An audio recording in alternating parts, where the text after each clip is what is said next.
Merhaba değerli dostlar. Yeni bir güne, yeni bir videoya hoş geldiniz. Bugün sizlere belki de en çok bizim ülkemizi ilgilendiren bir meseleden bahsetmek istiyorum. Çünkü dünya iklim değişikliğinden en sert şekilde etkilenecek ülkelerden biri ne yazık ki Türkiye olacak. Bilim insanların sürekli uyardığı gibi dünyanın ortalama sıcaklık artışını 2 derecenin altına tutmamız gerekiyor. Çünkü bu sınır adeta bir insanlık için kırmızı çizgi. Eğer 2 derecenin üzerine çıkarsak işte o zaman geri dönüşü olmayan felaketlerle karşılaşacağız. Neden mi? Coğrafi konumumuz itibariyle bir yanda Akdeniz Havzası'nın kuraklık kuşağındayız. Öte yandan Karadeniz'in nemli iklimine, İç Anadolu bozkırına ve Doğu'nun sert kışına sahibiz. Yani çok farklı iklim tipleri aynı anda küçük bir coğrafyada buluşuyor. Bu çeşitlilik aslında büyük bir zenginlik gibi görünse de iş iklim değişikliğine geldiğinde maalesef büyük bir kırılganlığa dönüşüyor. Artan sıcaklıklar, su kıtlığı, tarımsal verim düşüşü, orman yangınları, ani seller hepsi Türkiye'yi önümüzdeki yıllarda çok daha yakından ilgilendirecek. Kısacası iklim krizi bizde kapıyı çalmıyor, çoktan içeri girmiş durumda. İklim krizinde sıcaklığın birkaç derece artması bize bir şey yapmaz demek aslında büyük bir yanılgı. Çünkü doğa bu şekilde çalışmıyor. Birkaç derecelik fark bizim için basit görünebilir ama ekosistem için devrim niteliğinde bir değişim. O yüzden mesela bir şey olmaz değil, aksine çok şey olur.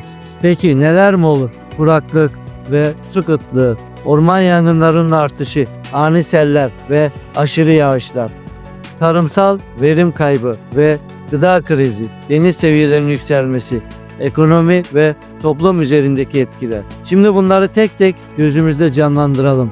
Öncelikle kuraklık ve su kıtlığı.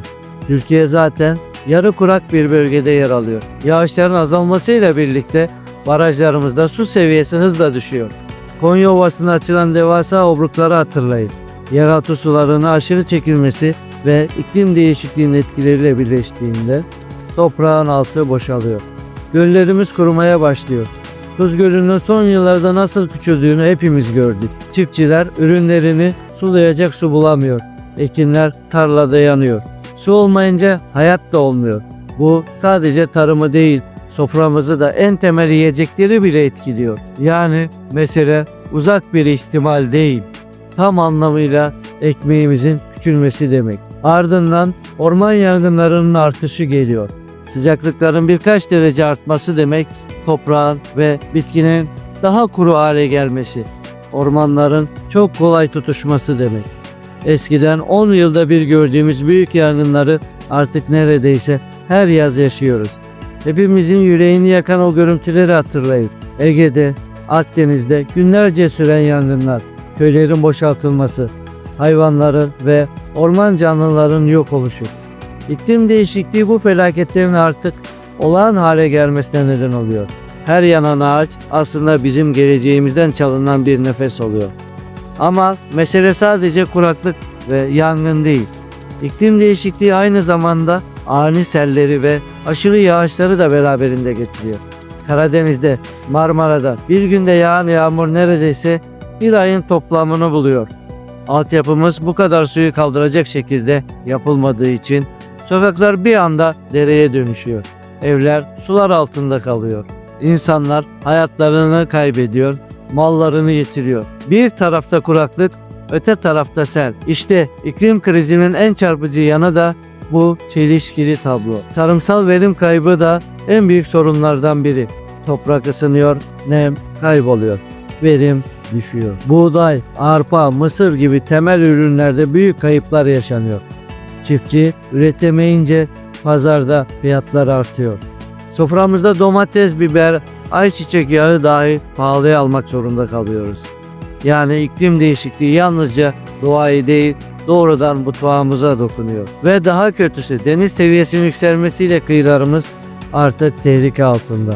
Buzullar eridikçe denizler kabarıyor. İstanbul, İzmir, Antalya gibi şehirlerin sahil şeritleri risk altında.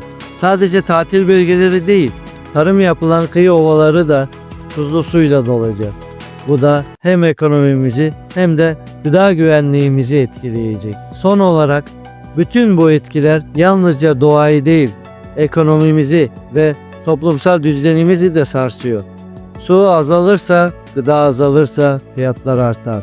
Fiyatlar artınca huzursuzluk büyür. İnsanlar göç etmek zorunda kalır. Bu da şehirlerde yoğunluğu, işsizliği ve sosyal gerilimleri artırır. Yani iklim krizi dediğimiz şey sadece çevre meselesi değil, ekonomimizi, sosyal hayatımızı, hatta siyasetimizi bile doğrudan etkileyecek dev bir zincirleme krizdir. Şimdi dostlar, hepimiz çevreyi koruyalım mı desek eminim herkes elini kaldırır. Çünkü kim istemez ki daha temiz bir hava, daha yeşil bir doğa, daha yaşanılabilir bir dünya. Ama mesele sadece el kaldırmakla olmuyor. Biz evet dediğimizde bunun ete kemiğe bürünmesi gerekiyor. Şimdi harekete geçersek, enerji tercihlerimizi değiştirirsek, doğayı korumayı sadece sözde bırakmayıp hayata geçirirsek bu gidişatı durdurabiliriz. Çünkü iklim krizi bizim kaderimiz değil. Biz istersek geleceği değiştirebiliriz. Ya aman bana bir şey olmaz deyip bedelini hep birlikte ödeyeceğiz ya da gerçekten elimizi taşın altına koyup dünyayı daha yaşanılabilir bir hale getireceğiz. Karar bizim. Peki sizin düşünceleriniz neler? Yorumlara belirtmeyi, abone olmayı ve beğenmeyi unutmayın.